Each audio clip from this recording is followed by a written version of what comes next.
The steady tick of a clock is the most fundamental rhythm of our lives. But what if that rhythm could simply stop, or even reverse itself?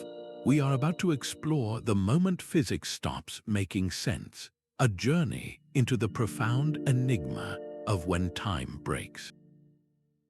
You will leave this exploration with a completely new perspective on the nature of reality itself. We will venture into the hearts of black holes where the laws of physics dissolve, and rewind to the very first instant of the cosmos. These are not failures of science, but rather gateways to a deeper cosmic truth. What single question about time have you always been too afraid to ask? Our daily experience of time is a powerful illusion. We feel it as a constant, unchanging river carrying us from one moment to the next.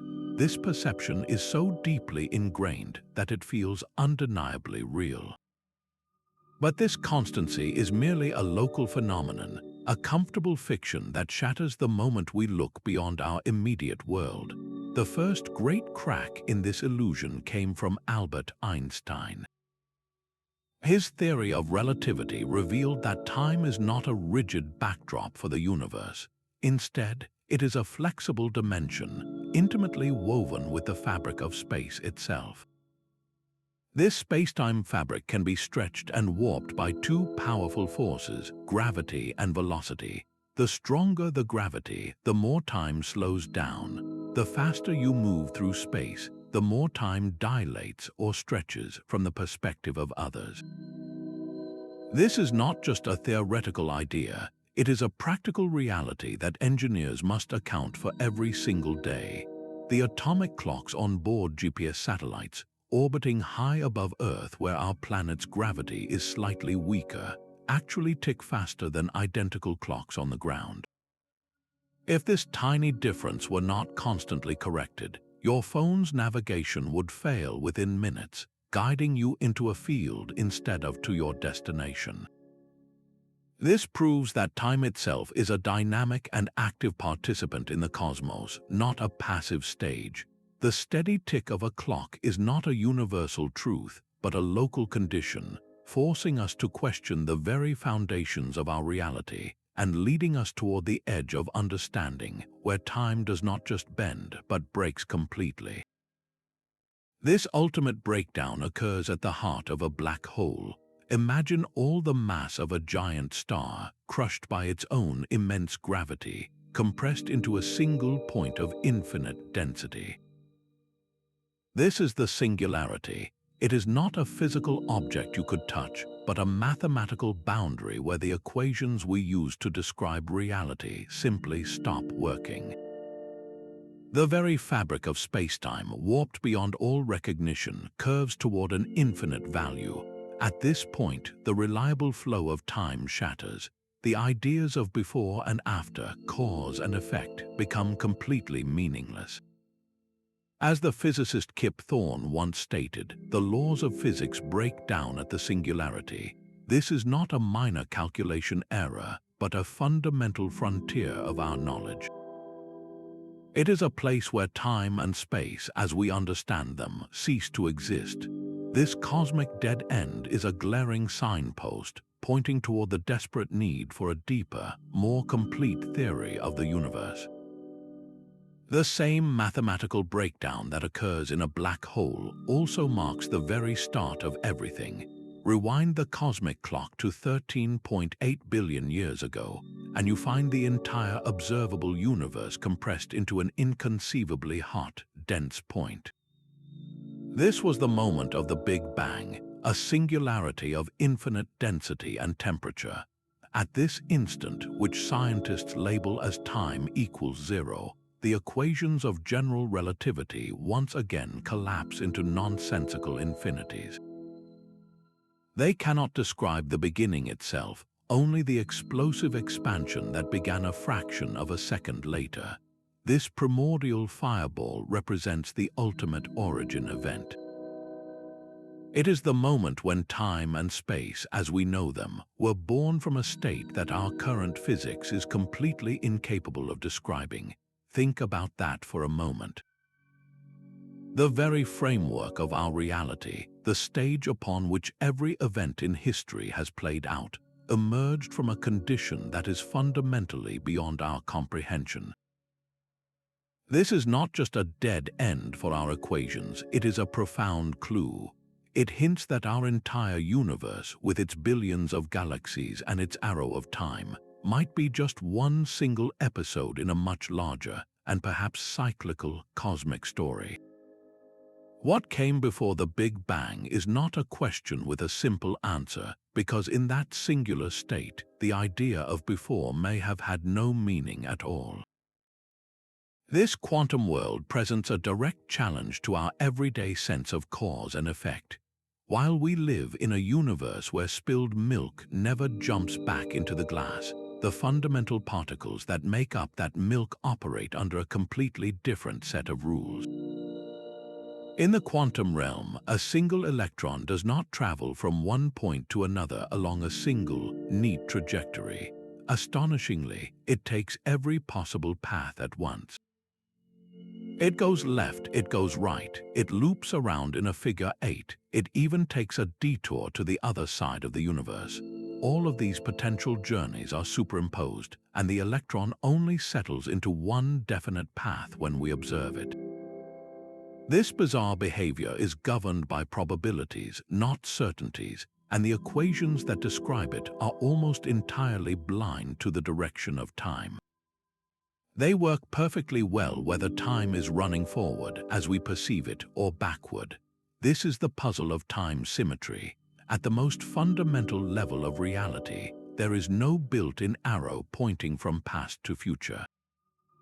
So where does our unidirectional flow of time come from? The answer appears to lie not in the individual particles, but in the collective behavior of trillions upon trillions of them. This is the concept of entropy, the natural tendency of systems to move from order to disorder. The scent of perfume disperses evenly throughout a room. It never spontaneously gathers back into the bottle. This ever-increasing disorder gives our lives a consistent direction, an arrow that points firmly from the past toward the future. Yet this arrow emerges from the chaos of countless interactions. The timeless, symmetric quantum realm and the time-bound, entropic world we inhabit exist in a constant, puzzling tension. Our experienced flow of time may be a grand, collective illusion, a powerful trend that arises from the underlying, timeless dance of particles. This paradox strikes at the very heart of our understanding of reality. For decades, physicists held two seemingly unshakable beliefs. The first, from general relativity, stated that anything crossing a black hole's event horizon is lost forever, its information locked inside, inaccessible to the outside universe. The second, a sacred rule of quantum mechanics, declared that information can never be truly destroyed. It can be scrambled, hidden, or transformed, but it must, in principle, be recoverable. Then Stephen Hawking made a stunning calculation. He realized that black holes are not completely black. Due to strange quantum effects near the event horizon, they slowly leak radiation and lose mass over time. This Hawking radiation implies that a black hole will eventually evaporate, vanishing completely after eons, and this is where the crisis erupts. When the black hole is gone, what happens to the information of every star, every planet, every atom it ever consumed? According to Hawking's original math, that information would be erased from the universe, permanently obliterated. This is the information paradox, a direct contradiction that pits our two most successful theories against each other. It suggests that when you combine gravity and quantum mechanics under the most extreme conditions, they produce nonsense. The conflict is so profound that physicists have been forced to question the most basic assumptions about space and time. One radical proposal suggests that information never actually falls into the black hole at all. Instead, it might be scrambled and preserved in a nearly perfect copy on the event horizon itself. a fuzzy, holographic surface that encodes everything about the black hole's interior. Another idea posits that the information escapes, encrypted within the Hawking radiation itself, but in such a convoluted way that it is practically impossible to decode. The fate of a single bit of information inside a dying black hole forces us to ask a deeply unsettling question. Is information itself the most fundamental building block of the cosmos, more basic than particles, forces, or even spacetime? The struggle to resolve this paradox is not just about saving a scientific principle. It is a battle to understand what reality is truly made of. This quantum graininess points toward a completely different kind of reality. General relativity describes the cosmos using a beautiful, smooth fabric of spacetime, a continuous sheet that can bend and warp. But if we could peer down to the very smallest possible scale, to a distance known as the Planck length, that smooth fabric might dissolve into a chaotic foam. At this unimaginably tiny scale, a quadrillion times smaller than a proton, the void of empty space would not be empty at all. It would be a seething, turbulent ocean where virtual particles and energy fluctuations spontaneously blink into and out of existence. This is the quantum foam, a hypothesized granular structure to spacetime itself. If this pixelated view is correct, then the smooth, continuous reality we experience is nothing more than an average, a grand illusion created by our inability to see the universe's fundamental resolution. Think of a digital photograph. From a normal distance, the image appears perfectly smooth and continuous, but zoom in close enough, and you will see the individual pixels that construct the whole picture. Our reality might operate on a similar principle. This has a staggering implication for time. If space is pixelated, then time itself might also be quantized. There could be a fundamental, indivisible unit of time, a single tick of the cosmic clock that cannot be divided further.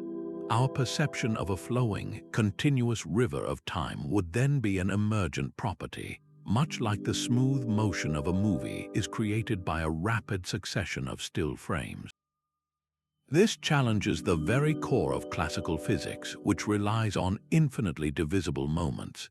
It suggests that at its most basic level, the universe might not be analog but digital, operating with a fundamental limit to how finely we can slice both space and time. The seamless stage upon which we live our lives may in fact be built from discrete, vibrating bits of information.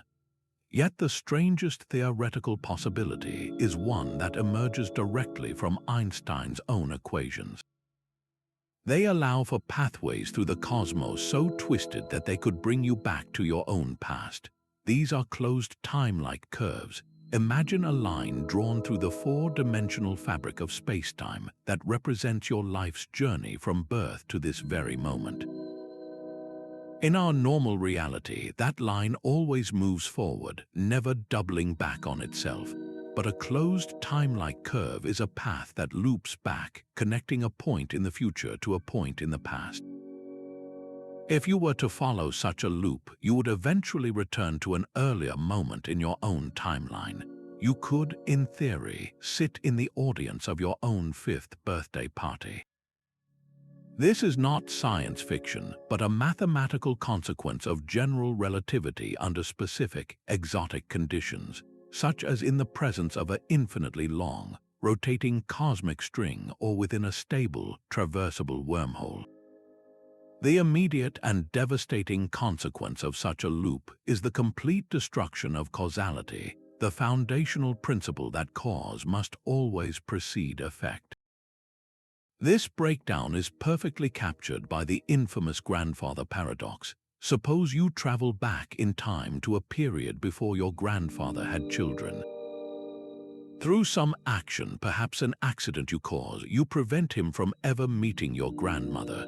Without that meeting, your parent is never born, and therefore you are never born.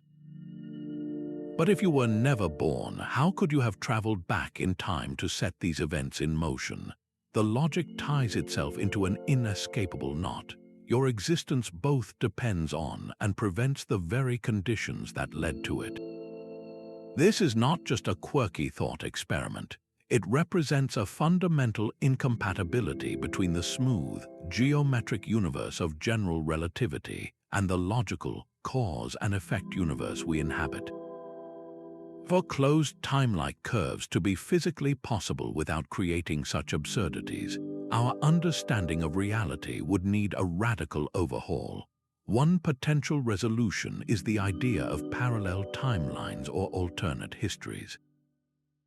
In this model, the moment you step out of your time machine into the past, you are not stepping into your own history, but branching off into a new parallel universe. Your actions in this new timeline have no effect on the one you left behind. You could alter events in this new branch without ever erasing your own origin. Another, even stranger possibility is the concept of self-consistency. Perhaps the laws of physics simply forbid any action that would create a paradox. Any attempt to change the past would be thwarted by an unseen hand of cosmic logic. Your gun would jam, you would slip on a banana peel, or some other mundane event would always intervene to ensure that history unfolded exactly as it always had, with your journey back in time being a predetermined part of events.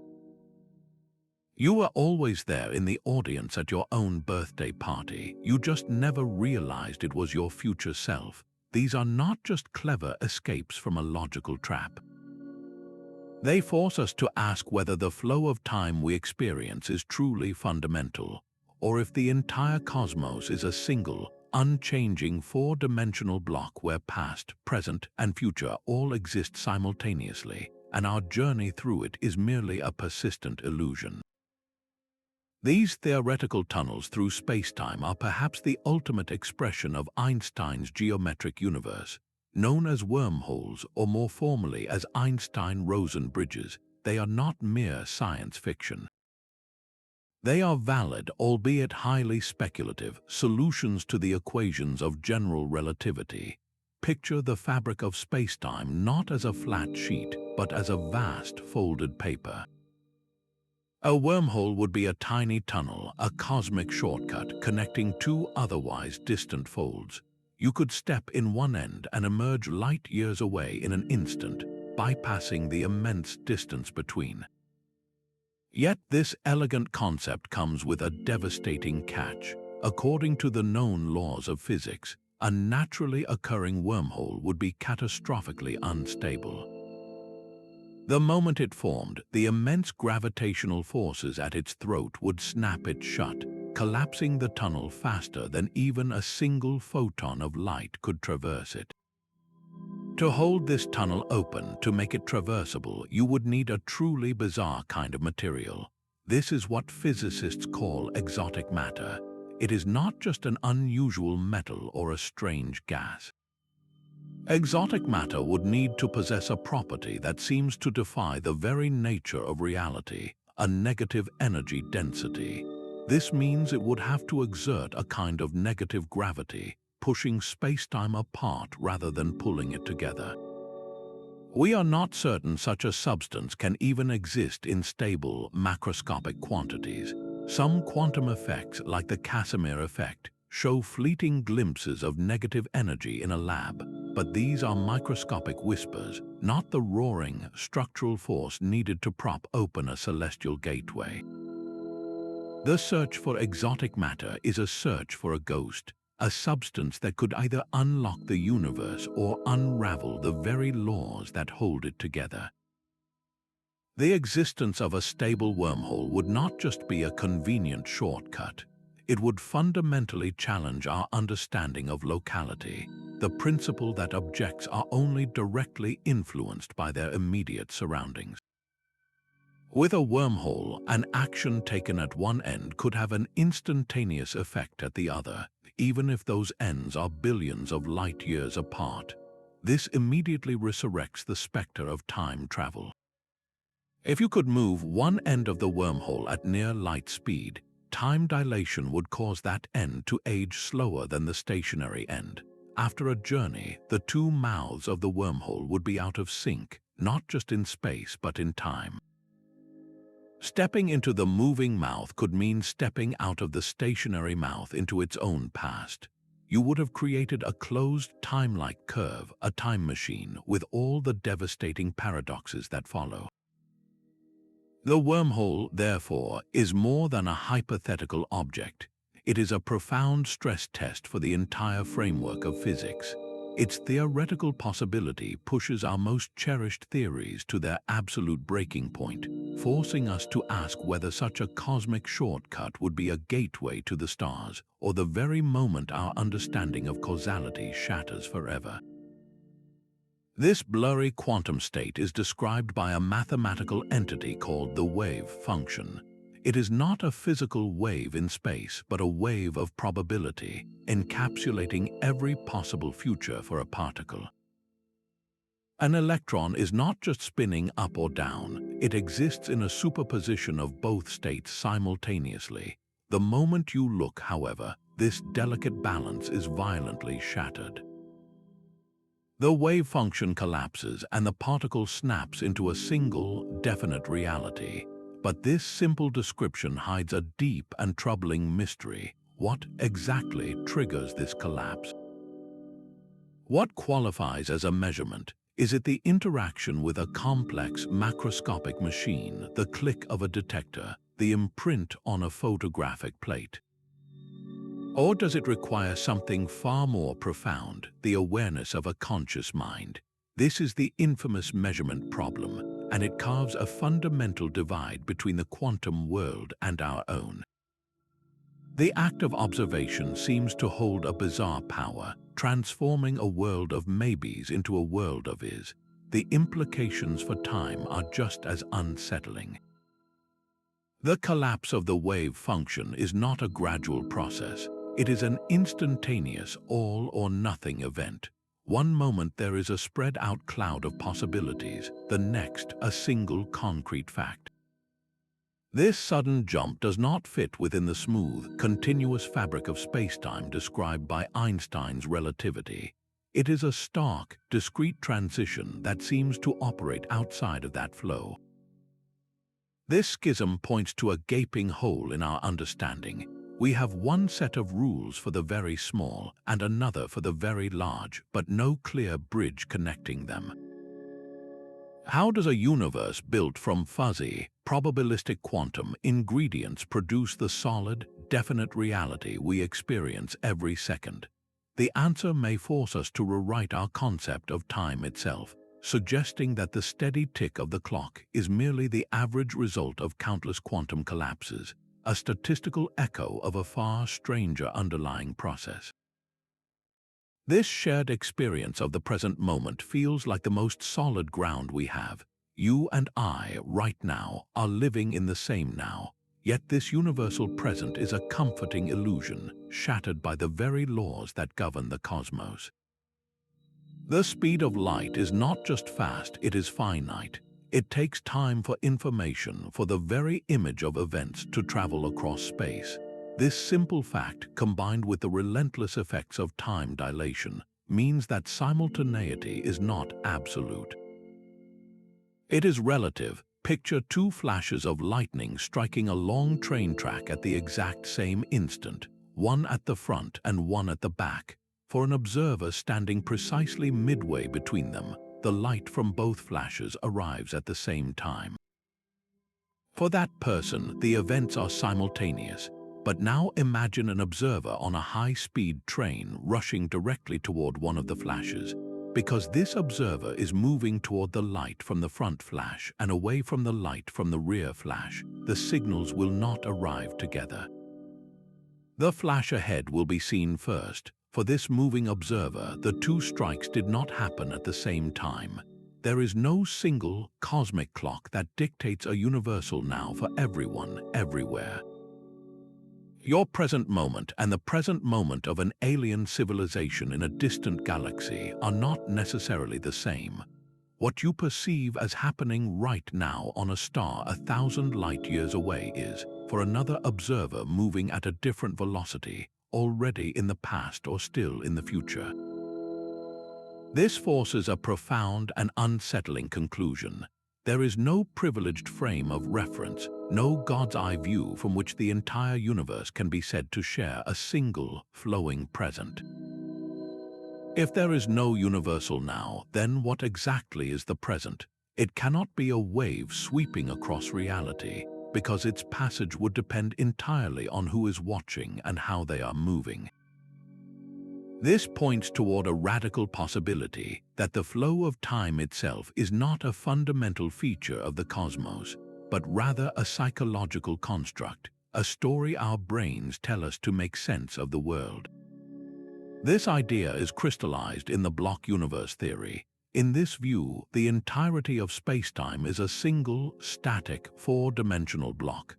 The past, the present, and the future are not successive. They all exist eternally and equally. Your birth, your life, and every moment of your future are all just fixed locations within this vast, unchanging structure. Our conscious experience, this vivid sensation of a moving now, is merely a mental cursor scanning along the timeline, creating the powerful, persistent illusion of passage from one frozen moment to the next. The universe does not unfold, it simply is. So the next time you feel the certainty of the present moment, remember that you are experiencing a local phenomenon, a personal reality that is not shared by the cosmos at large. The relentless march from order to disorder is the engine that drives time's arrow forward.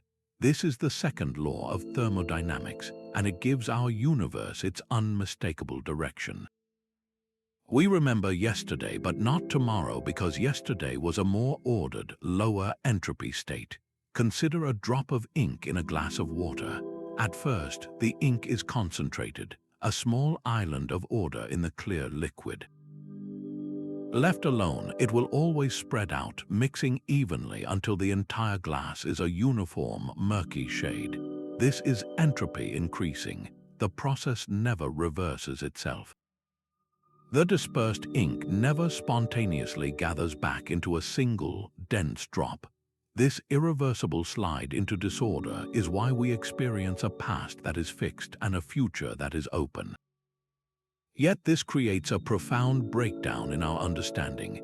The fundamental laws that govern particles, like gravity and quantum mechanics, are completely time-symmetric. If you were to film two electrons colliding and then play the recording backward, the reversed event would still obey all the laws of physics. There is nothing in these core equations that points a finger and says time must flow this way. So if the microscopic rules are blind to direction, where does our powerful, universal arrow of time come from? The answer lies buried in the first moment of everything. The Big Bang did not begin with a state of maximum chaos. Astonishingly, it started in a condition of incredibly low entropy, a state of exquisite and unexplained order. The universe was born hot, dense, and remarkably uniform, a perfect seed from which all cosmic structure could grow. This is the great unsolved puzzle known as the past hypothesis. We do not know why the initial conditions were set to such an orderly, low-entropy configuration. That single, mysterious starting point is the ultimate source of time's arrow. It is the reason perfume disperses in a room, why ice melts in your drink, and why we remember the past instead of the future. The entire flow of time, with all its causality and history, may be a direct consequence of this one cosmic accident, a question mark written at the very beginning of reality.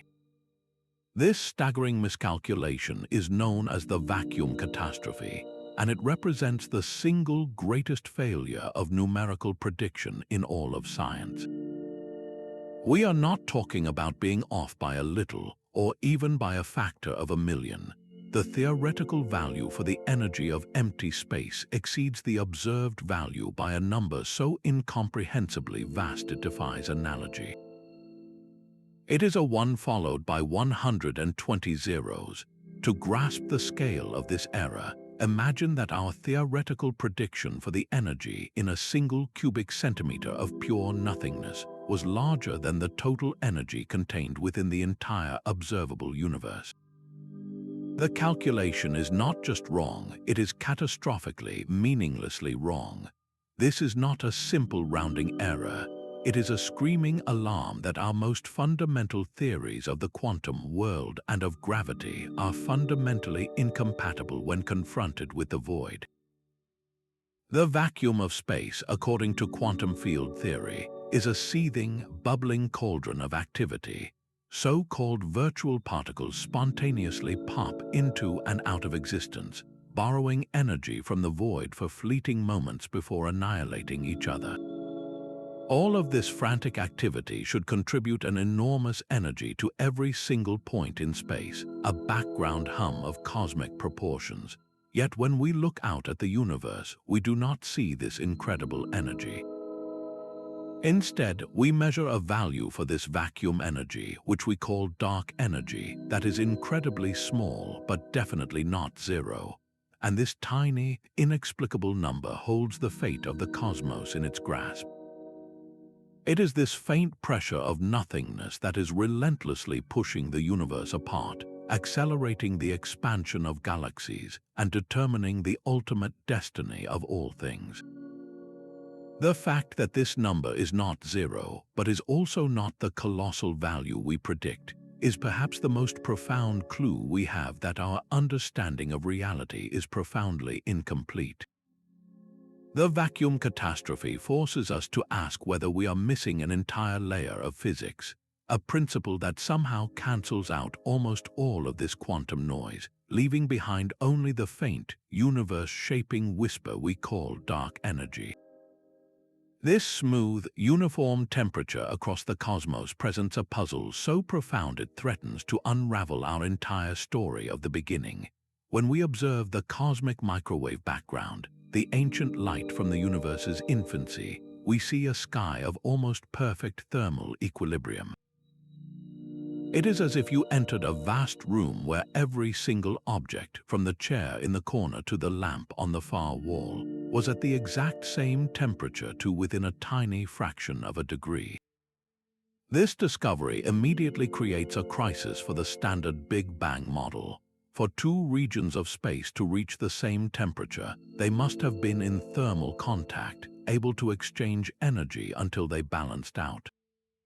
But when we trace the history of the universe backward, we find that regions on opposite sides of the observable sky were, according to the standard model, never close enough to have communicated. There simply was not enough time since the Big Bang for light or heat to have traveled between them. They were outside each other's cosmic horizons, forever isolated. How could these separate, disconnected parts of the universe have coordinated their temperature so perfectly? It is as if two people on opposite sides of the planet, who have never met or spoken, decided to wear identical outfits down to the smallest detail. This is the horizon problem, a glaring inconsistency that suggests our timeline of the early universe is missing a crucial chapter. The leading solution to this paradox is a concept as radical as it is elegant: cosmic inflation. This theory proposes that in the very first fraction of a second after the Big Bang, the universe underwent a breathtaking exponential growth spurt. For a fleeting moment, a patch of space smaller than a subatomic particle was stretched to a size larger than our entire observable universe today. This violent, faster-than-light expansion would have taken a tiny, connected region and blown it up to a colossal scale, smoothing out any initial temperature variations and creating the remarkable uniformity we observe. The entire cosmos we see today would have originated from a single, causally connected neighborhood, explaining the perfect thermal coordination. Yet for all its explanatory power, inflation itself represents another kind of breakdown. We do not know what physical force could have powered such an incredible event, or what mysterious mechanism caused it to suddenly turn off. It is a theoretical patch, a brilliant but unproven addition to our cosmic story, inserted to solve a problem that our standard model could not handle. We are left with a profound question. Did the universe truly begin with a bang, or was the Big Bang merely the moment that a prior, inflationary epoch came to a sudden and violent end? This final confrontation between the large and the small is the greatest unsolved problem in all of physics. Our two most powerful descriptions of reality, general relativity and quantum mechanics, are fundamentally at war. One paints a beautiful, geometric picture of a smooth, curving cosmos. The other reveals a fuzzy, probabilistic world of chance and uncertainty. Each is spectacularly successful in its own domain, yet they speak completely different languages and refuse to be combined. The battlefield where this war turns hot is at the edge of existence itself, inside the crushing depths of a black hole, and in the first fleeting instant of the Big Bang. At these extremes where gravity becomes unimaginably strong and the scale of reality shrinks to the quantum realm, our equations dissolve into nonsense. To resolve this crisis, we need a theory of quantum gravity, a single framework that can describe how the fabric of spacetime itself behaves when probed at its absolute smallest scale. This is not just an academic exercise, it is a quest to answer the most basic questions we can ask. What is spacetime made of? What truly happens at a singularity? And is time itself a fundamental property of the universe, or merely an emergent illusion? The leading contenders for this theory propose visions of reality that are as beautiful as they are bizarre. String theory suggests that the fundamental constituents of reality are not point-like particles, but unimaginably tiny, vibrating loops of energy. An electron is not a dot, but a string vibrating at one specific frequency. A quark is the same kind of string vibrating at a different frequency. In this symphony of the cosmos, even gravity arises from the vibrations of a particular type of string. The theory elegantly unites all forces and matter under one conceptual roof, but at a staggering cost. It requires the universe to have many more spatial dimensions than the three we experience, with these extra dimensions curled up into shapes too small for us to perceive. Another profound approach, loop quantum gravity, takes a different path. It does not try to replace particles with strings, but instead asks what happens to space itself when we zoom in. It proposes that space is not smooth and continuous. Instead, it is woven from a fabric of finite, discrete loops. Picture the mesh of a screen door, but in 3 dimensions. There is a smallest possible unit of area and a smallest possible unit of volume. You cannot have half a loop, just as you cannot have half a pixel on your screen. In this theory, the Big Bang was not a singularity of infinite density, but a moment of extreme density where the fabric of spacetime rebounded, a cosmic bounce from a previous universe. These are not mere mathematical curiosities. They represent our best attempts to answer what happens when time is no longer a smooth river, but a series of discrete quantum ticks. The search for quantum gravity is the ultimate frontier, a journey to discover the fundamental code of the cosmos and finally understand the moment physics stops making sense. This idea pushes the very limits of scientific philosophy, suggesting that reality remains an unformed cloud of potential until a conscious mind looks upon it. The physicist John Archibald Wheeler framed this as the participatory anthropic principle, a concept that feels more like metaphysics than physics. He proposed that we are not merely bystanders in a pre-existing cosmos, but active participants in its creation. In his view, the universe only achieves a concrete, definite state through the act of observation by conscious beings. It is a universe that comes into being in a very real sense because we are here to see it.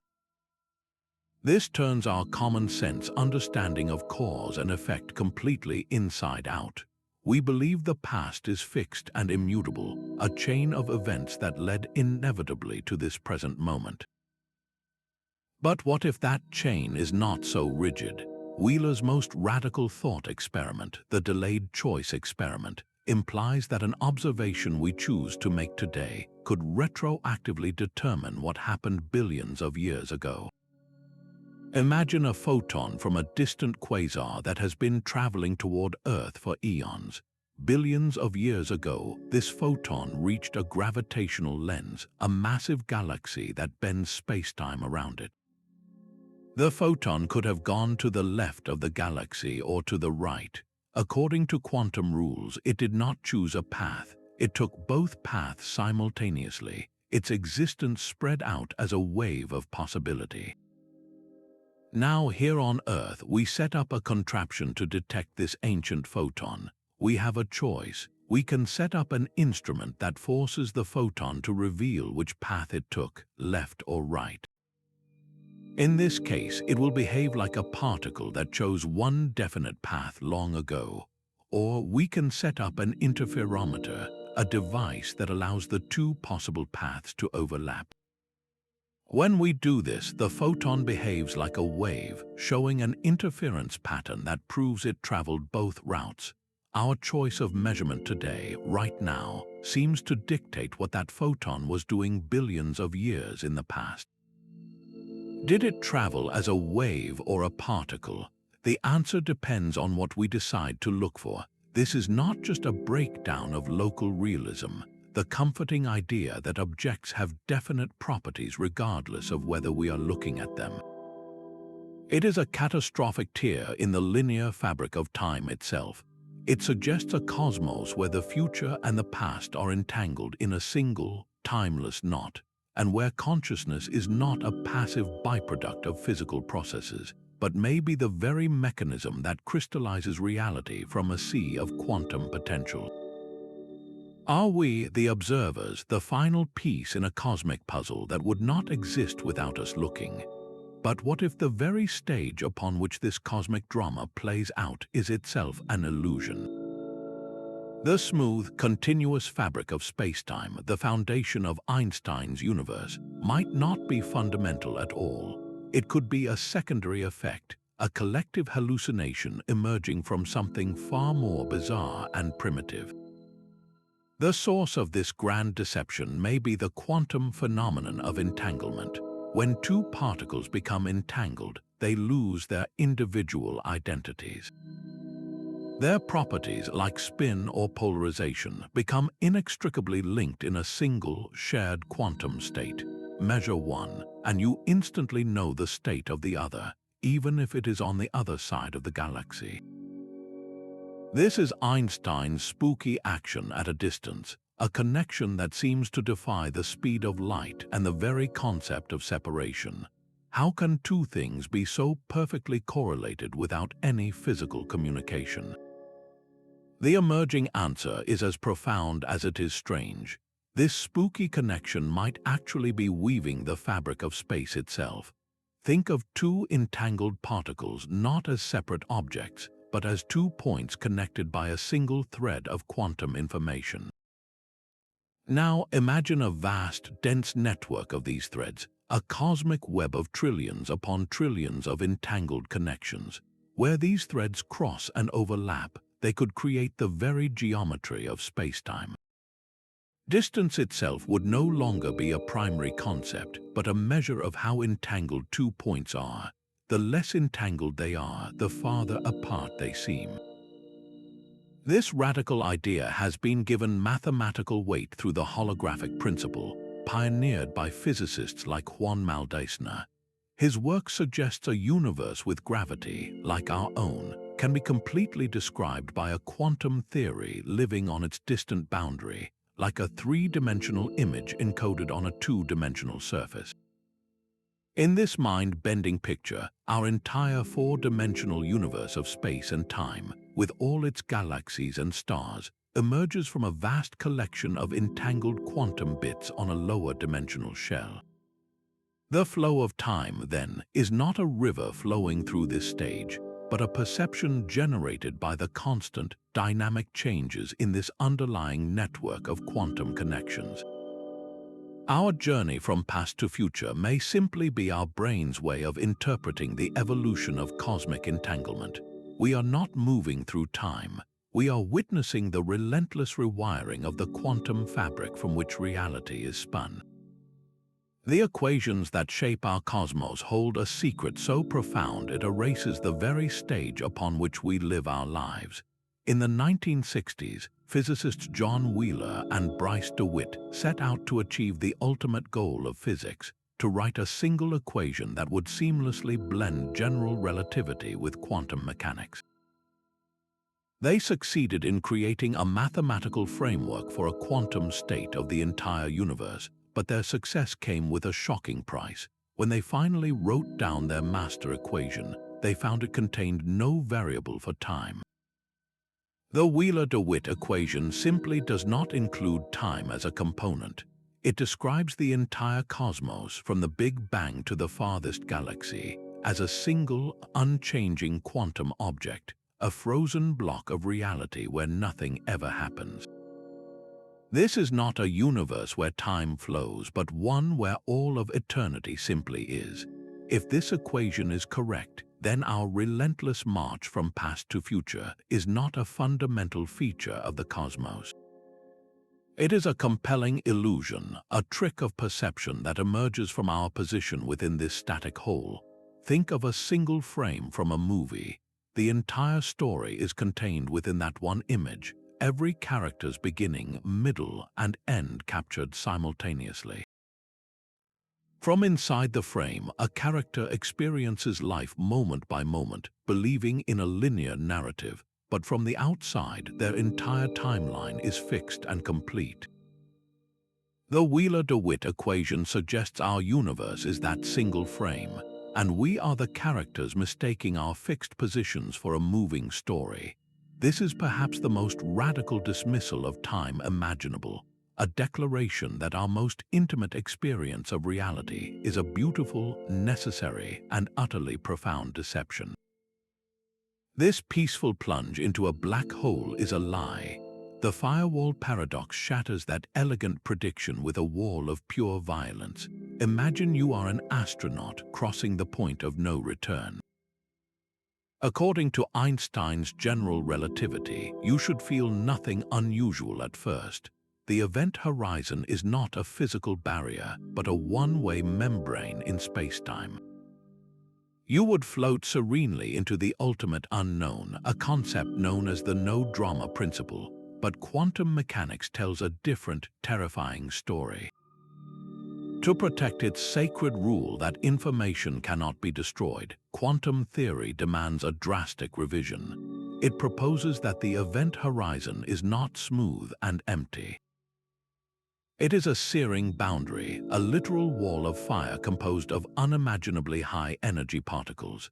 The moment you touch it, you and your spacecraft would be instantly vaporized into your constituent particles. There is no gentle descent, only a flash of oblivion. This is the firewall hypothesis, and it creates an impossible choice for physics. We are forced to abandon one of two pillars of modern science.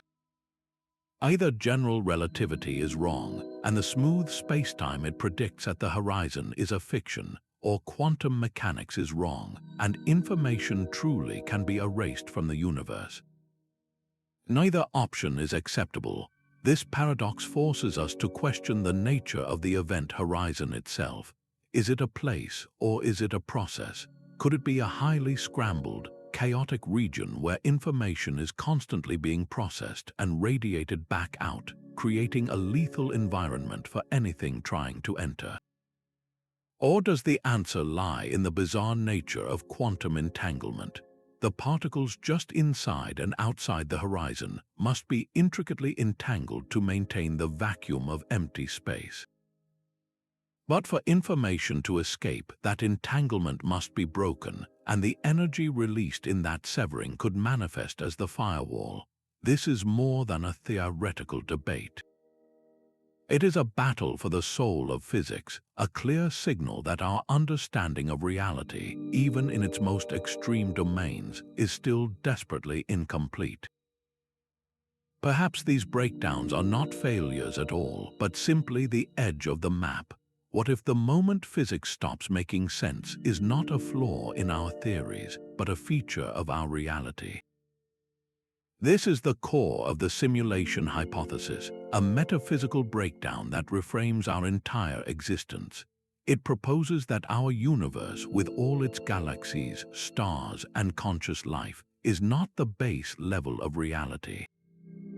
Instead, it could be an artificial construct, a phenomenally sophisticated simulation running on the computer of a vastly more advanced civilization. In this view, the laws of physics are not fundamental truths discovered through science. They are the programmed rules of the virtual reality we inhabit, the local bylaws of our cosmic server. The seemingly arbitrary constants of nature, the precise numbers that govern the strength of gravity and the speed of light, would not be mysterious coincidences that allow for life. They would be the initial parameters set by the programmers, the dials they tuned when they booted up the simulation. The glaring incompatibility between general relativity and quantum mechanics, the very war that creates singularities and firewalls, could be explained as a computational limit. It might be too processor-intensive for the underlying system to render a perfectly smooth, unified reality at all scales. The pixelation of spacetime and the fuzzy nature of quantum particles could be the fundamental resolution of the simulation, the point at which the rendering engine simply stops calculating finer details. Even the bizarre role of the observer in quantum mechanics, where measurement seems to collapse possibility into reality, fits neatly into this paradigm. In a simulation, information does not need to be fully rendered until it is observed, a clever trick to save processing power. Why calculate the exact path of every electron in a distant galaxy when no one is looking? The universe would operate on a just-in-time rendering system, creating definite reality only when a conscious user or a measuring device demands it. While this idea is currently untestable and resides firmly in the realm of philosophy, its power lies in the challenge it presents. It forces us to question our most basic assumption that the physical world is the ultimate reality. We are left wondering if our quest for a theory of everything is not a search for God's mind, but for the source code of the machine. Our own minds may be the ultimate obstacle in this cosmic quest. Human brains evolved for survival in a world of medium-sized objects, a realm of solid ground and predictable cause and effect. We are exquisitely tuned to perceive a narrow band of reality, to dodge predators and find food, not to intuitively grasp the probabilistic fog of the quantum realm or the infinite curvature of a singularity. We are, in the words of the biologist J.B.S. Haldane, middle-world creatures. Can a mind built to understand the path of a thrown spear ever truly comprehend the 11 dimensions of string theory, or a universe where time has no fundamental meaning? The very tools we use to investigate reality, our logic and our mathematics, are products of this same middle-world brain. It is like trying to describe a symphony to a creature that has only ever known silence. The structure of our thoughts might impose a structure on the cosmos that is not really there, forcing a narrative of flowing time and separate events onto a universe that is, at its heart, unified and timeless. This cognitive barrier becomes starkly apparent in the quantum measurement problem. In the Copenhagen interpretation, the dominant school of thought for decades, the wave function collapses into a definite state only when it is observed. But this immediately raises a troubling question. What counts as an observer? Is it a machine, a photographic plate, a cat in a box, or does it require the shimmer of conscious awareness itself? If consciousness is the final piece of the puzzle, then we are faced with a breathtaking circularity. Physics seeks to explain the universe, but if consciousness is required to complete the laws of physics, then we must first explain consciousness. And to explain consciousness, we would need a complete theory of physics, which in turn requires an explanation of consciousness. We are caught in a logical loop, chasing our own tails through the corridors of reality. The final breakdown, then, might not be a flaw in the cosmos, but a fundamental limit of our own perspective. Perhaps a theory of everything is not a set of equations that we can write down, but a framework that necessarily includes the act of understanding as a fundamental component of the cosmic scheme. The universe may not be a riddle to be solved, but a mystery in which we are intimately and inextricably embedded. The precise settings of our universe feel less like a random accident and more like a carefully arranged cosmic dial. Consider the force of gravity. If it were even slightly stronger, stars would burn through their fuel at a ferocious rate, collapsing into black holes before life could ever emerge. If it were marginally weaker, matter would never have clumped together to form stars and galaxies in the first place. The mass of an electron, the strength of the nuclear forces, every fundamental constant appears locked into a narrow, life-permitting range. A change in any one of them, even by a fraction of a percent, would render the cosmos forever dark, empty, and sterile. This is the profound mystery of fine-tuning. It feels as though the universe knew we were coming, a notion that makes physicists deeply uneasy because it hints at purpose or design where we expect to find only blind, mechanical laws. One escape from this philosophical trap is a concept of breathtaking scale, the multiverse.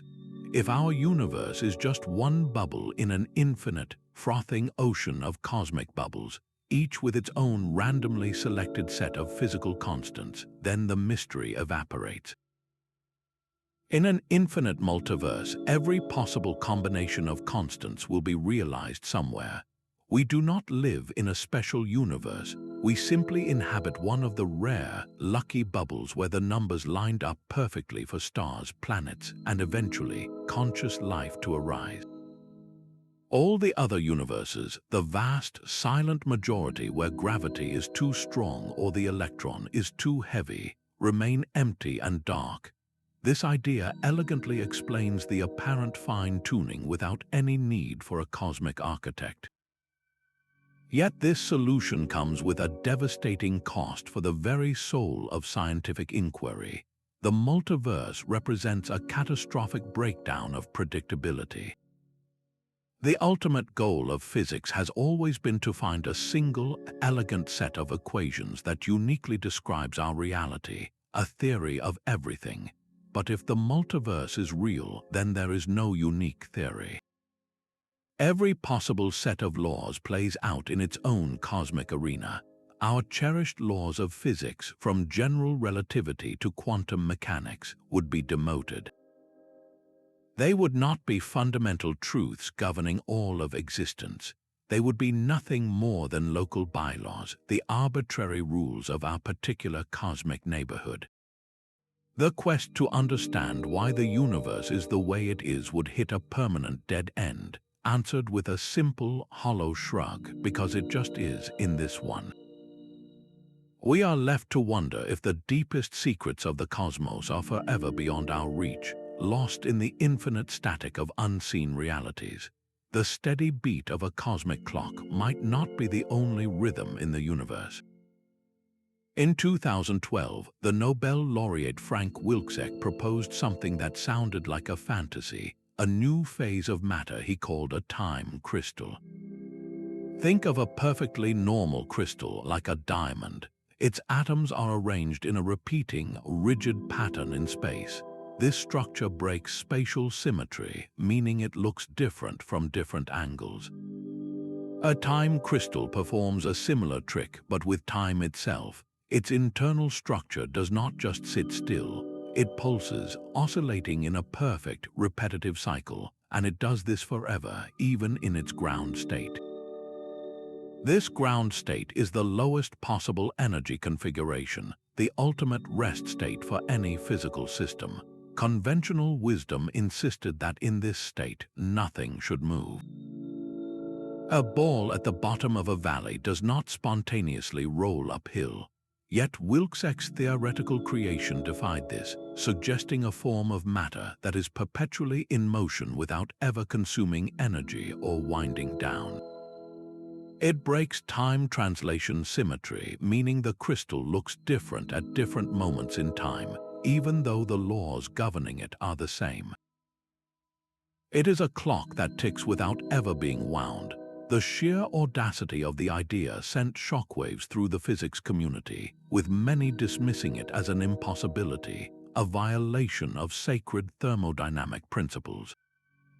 But then, in laboratories, researchers did the impossible. They created them, using chains of ions or dense systems of spinning atoms. Scientists engineered systems that, when nudged by a laser pulse, would not just react once.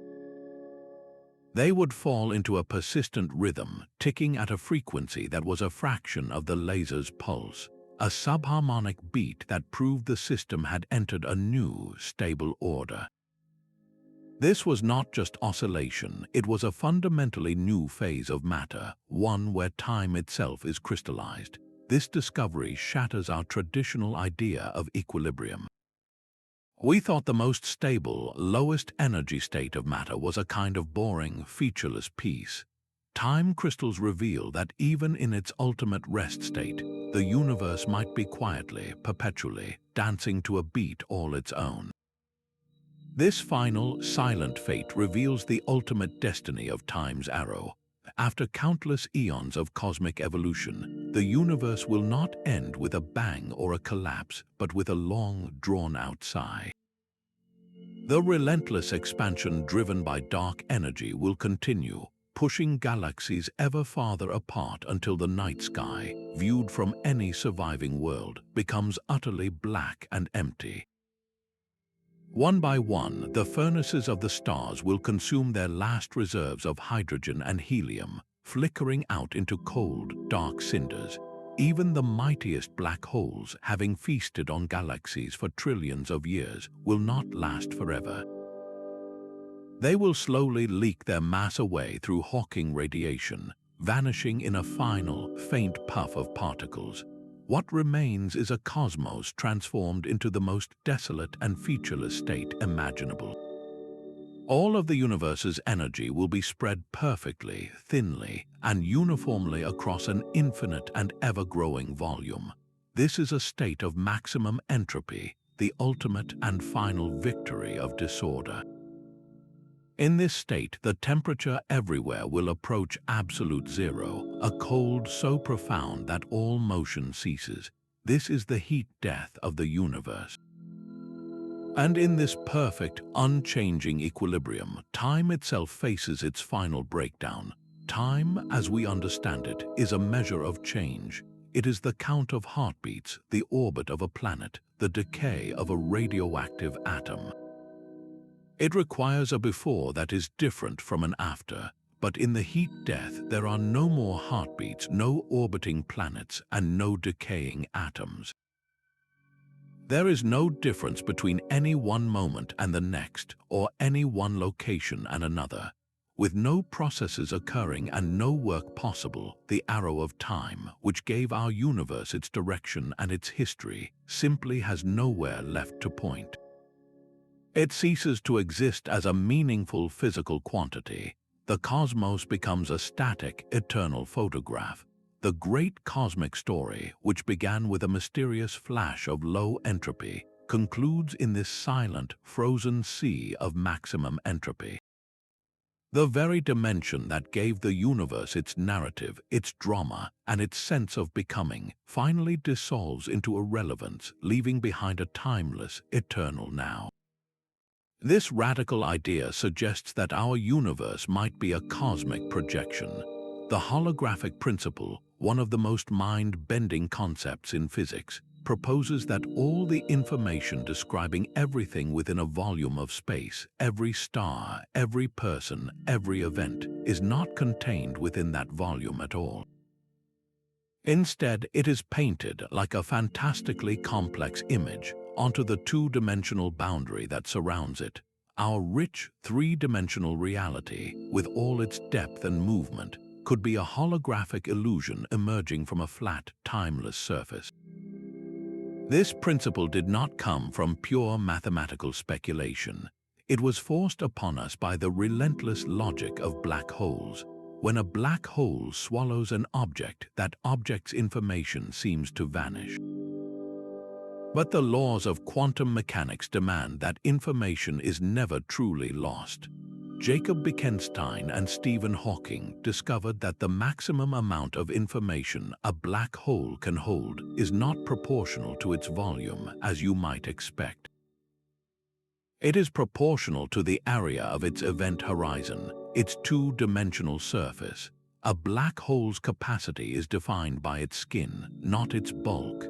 This was the first clue that the fundamental description of reality might require one less dimension than we perceive.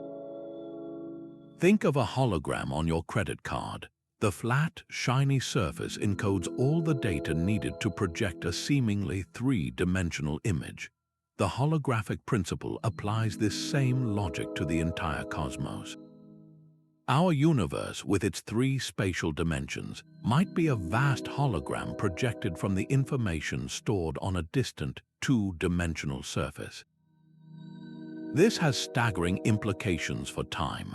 If our three-dimensional world is an emergent projection, then the flow of time we experience is also likely an emergent property, a secondary effect generated by the complex interactions of the underlying code. On that fundamental two-dimensional surface, time as we know it may not even exist. The relentless march from past to future could be a grand collective illusion, much like the smooth motion of a movie is created by a rapid succession of still frames. Our deepest intuitions about locality, the idea that objects are separate and can only influence their immediate neighbors, also shatter. In a holographic universe, two particles on opposite sides of a galaxy could be deeply connected because their information originates from adjacent points on the foundational surface. This directly explains the spooky action at a distance of quantum entanglement.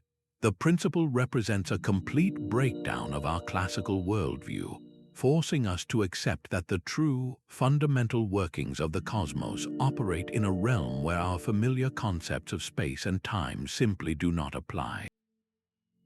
We are left living inside a magnificent illusion, a three-dimensional shadow cast by a two-dimensional truth.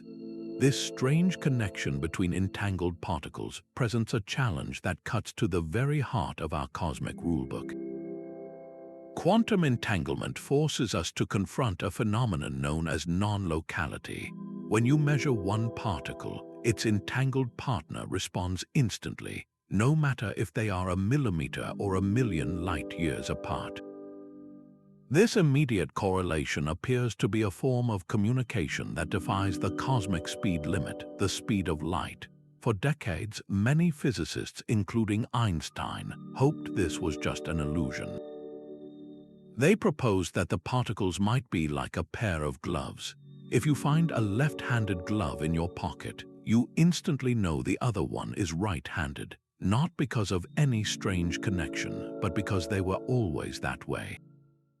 This was the idea of local hidden variables, suggesting the particles carried secret, pre-arranged instructions that determined their behavior from the moment they were created. Then, in the 1960s, a physicist named John Stuart Bell devised a mathematical way to test this idea. His theorem, and the experiments that followed, shattered the comforting glove analogy. The results were unequivocal. No theory based on local hidden variables could ever reproduce the rich, strange correlations that quantum mechanics predicts and that we observe in the lab. The universe is not local. The particles are not just following pre-written scripts, they are genuinely connected in a way that transcends ordinary space. This spooky action at a distance does not technically break the rule against faster-than-light communication, because you cannot use it to send a message. You cannot control what state your particle will collapse into, so you cannot use it to transmit a word or a signal, yet the influence is undeniably real. This creates a profound tension between our two most successful theories. Relativity insists on a strict locality, a universe where influence cannot propagate faster than light. Quantum mechanics, through non-locality, demonstrates a reality that is deeply and fundamentally interconnected in a way that seems to bypass spacetime itself. We are left with a universe that is either stranger than we ever imagined, or our very idea of what separates one event from another is a grand and beautiful illusion. The stars at the edge of a galaxy should orbit more slowly than those near the bright, crowded center, just as Pluto trudges around the Sun far slower than Mercury. Yet when astronomers measured these galactic rotations, they found something deeply unsettling. The outer stars race around at nearly the same speed as the inner ones, as if the entire galaxy were a solid disk. This impossible motion defies the fundamental laws of gravity laid down by Newton and refined by Einstein. According to their equations, these high-speed stars on the outskirts should be flung off into the void, tearing the galaxy apart. The only way the math works is if galaxies are embedded within enormous, invisible halos of matter, a mysterious substance that exerts a powerful gravitational pull but emits no light. We call this ghostly presence dark matter. For decades, this has been the prevailing explanation, an unseen scaffold that holds the cosmos together. But there is a profound problem. Despite immense effort and incredibly sensitive experiments buried deep underground to shield them from cosmic interference, not a single particle of dark matter has ever been directly detected.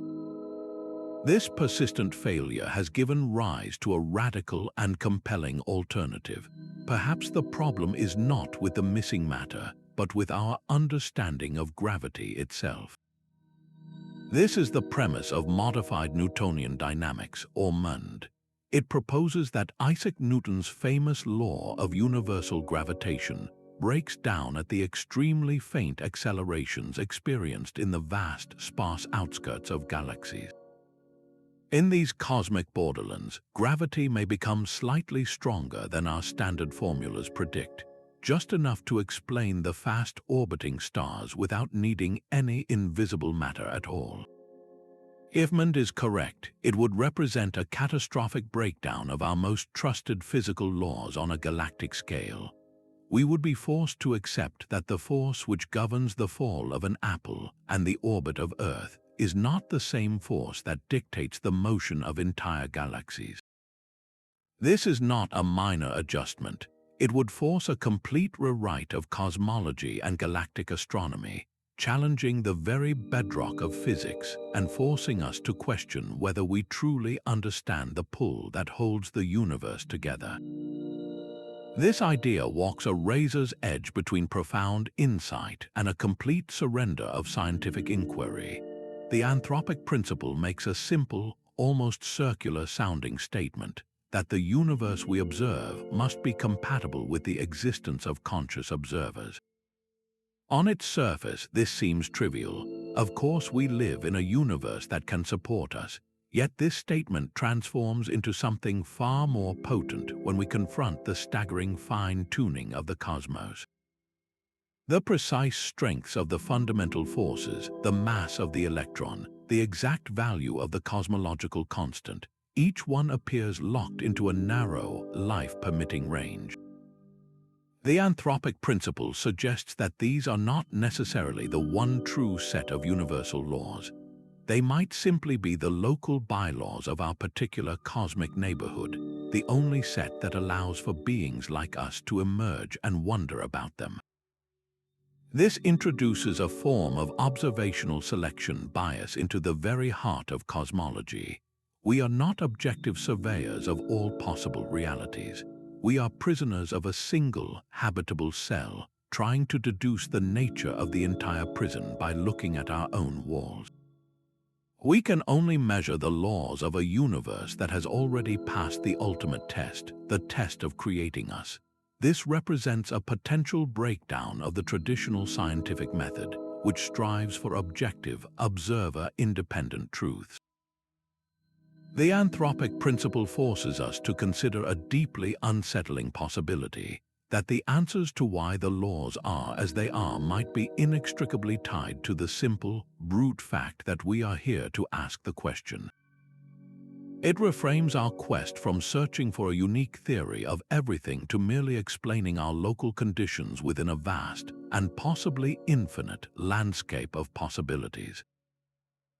Our current understanding of the cosmos rests upon two magnificent yet incomplete pillars. The standard model of particle physics brilliantly describes the quantum zoo of particles and three of the fundamental forces, while general relativity paints an unparalleled picture of gravity and the cosmic stage. But these twin towers of modern physics are built on separate foundations, and the chasm between them is where our deepest mysteries reside. These are not small puzzles waiting for a clever solution. The inability to explain dark matter, dark energy, or why the universe is made of matter and not antimatter are not minor oversights. They are fundamental failures, screaming that our most cherished theories are merely approximations of a much deeper truth. The next great leap in human understanding will not come from simply tweaking these models. It demands a revolution, a framework that does not just connect relativity and quantum mechanics, but completely transcends them. This future theory, whether it emerges from the vibrating strings of string theory or the woven loops of loop quantum gravity, will force us to abandon our most basic intuitions. It will reveal that space is not a void, time is not a flow, and matter is not solid. The singularities, the paradoxes, the moments where physics seems to break down are not dead ends. They are the cracks in a grand facade through which we can glimpse a reality of breathtaking elegance and unity, waiting just beyond our current grasp. The solid ground of our own reality begins to feel like a stage with no foundation. Our deepest sense of self is woven from the threads of memory and anticipation. We are the sum of our past experiences and our future hopes, all held together by the unwavering belief that we are moving through a linear timeline. But if the block universe is true, this entire structure collapses into a phantom. Your first breath, this very moment, and your final thought already exist, fixed in the eternal sculpture of spacetime. The you who is reading this is no more or less real than the you of 10 years ago, or the you of 10 years from now. This strikes at the very heart of free will. If the future is already written, are our choices truly our own, or are we just reading from a cosmic script, fooled into believing we are the authors? Our identity, which feels so continuous and evolving, might be a fragmented series of frozen moments, with the illusion of a continuous self projected by our consciousness. This is not just a scientific abstraction. It is a philosophical earthquake that undermines the meaning of effort, regret, and purpose. Why strive for a better tomorrow if that tomorrow is already set in stone, as immutable as the past? The entire narrative of human life, with its struggles and triumphs, risks being reduced to a mere pattern in a static tapestry.